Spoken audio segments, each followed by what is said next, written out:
Hi, and welcome to Mertzke Custom Woodworking. Today on Woodshop Confessions, we're going to be upgrading the Grizzly G0654 6-inch joiner from having a standard straight knife cutter head with an Indexable spiral cutter head. After unplugging the machine, the first step is to remove both the fence, which is held by the fence lock and one bolt, and the cutter head guard.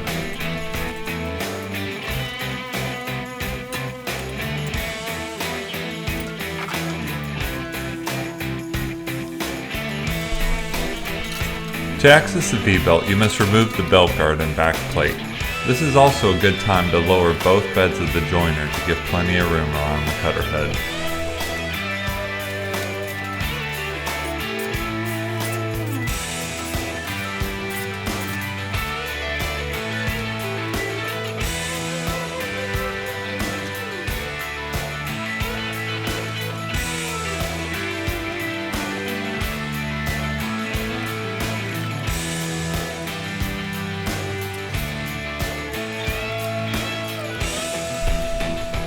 Then remove the V-belt first from the cutter head pulley and then the motor pulley.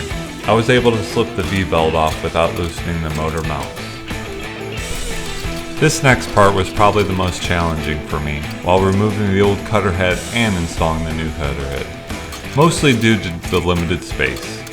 On either side of the joiner is a nut that must be removed from the bearing block stud.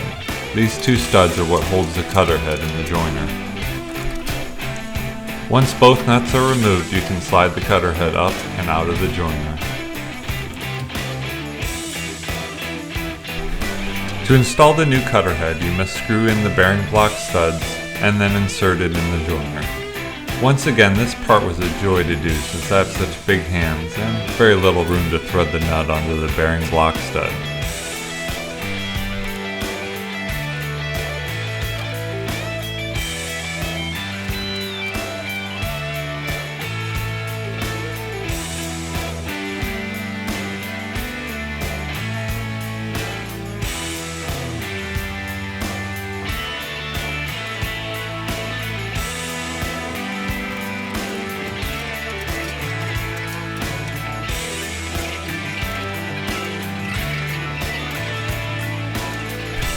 To install the V-belt, I just went in the reverse order I removed it.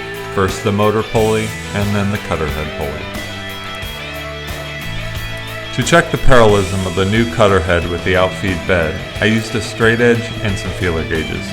For this step, use the cutter head body as a reference point, and not one of the carbide inserts. It is recommended that if you have more than 4 1/1000ths of an inch difference, use a shim to level it. Standard newspaper is about 3 1/1000ths of an inch.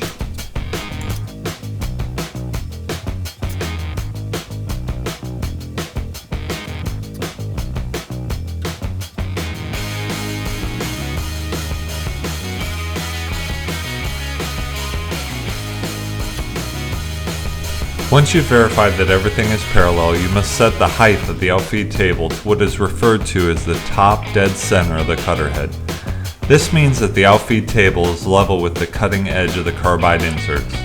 Grizzly recommends that a straight edge is used, and when the cutter head moves at 5/32 of an inch, the table is at the correct height. I then raise and set the infeed bed and then zero and calibrate the infeed cutting scale.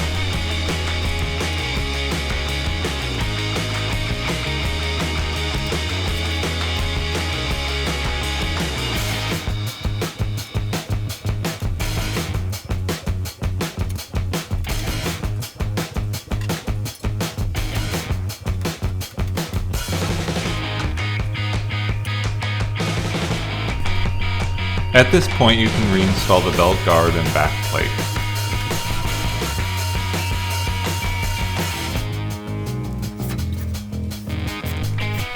Of course, I can't pass up an opportunity to do a little shop cleanup while I'm at it.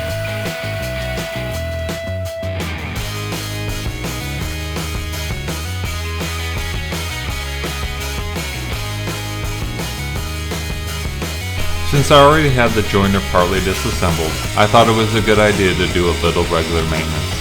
I used WD-40 and my random orbital sander with a Scotch-Brite pad to clean up the beds.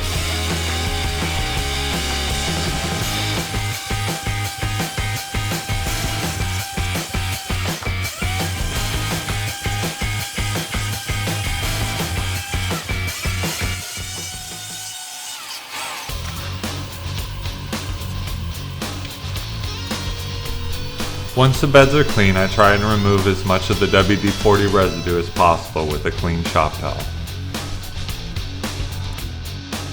There are several commercially available products to protect cast iron surfaces in your shop, but I've always just used furniture wax with no issues. I rub on a liberal coat and then buff it off once it's set up for a while.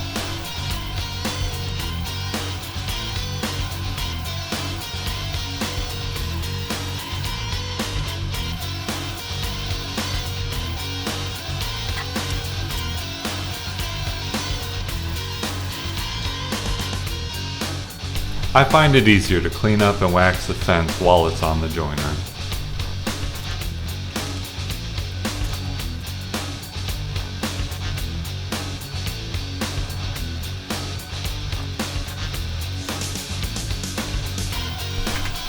The important note when reinstalling the fence is the adjustment of that one bolt to make sure the fence lock functions properly.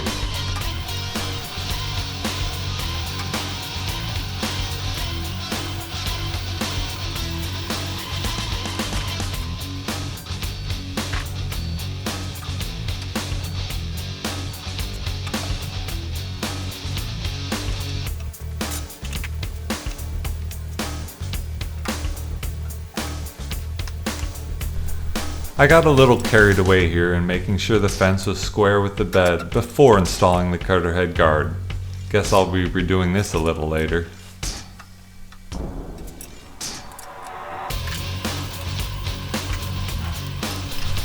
It is important to make sure that your Cutterhead guard is at a good tension so that it protects you while not interfering with the functions of your joiner. Now we can make sure the fence is square with the bed. Again.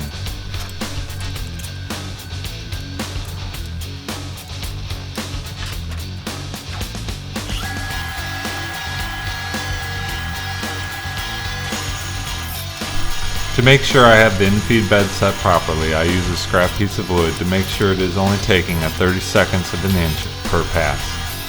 This is also a great time to check your fence to make sure it is truly square and you're getting a good edge that is 90 degrees to the face of your board.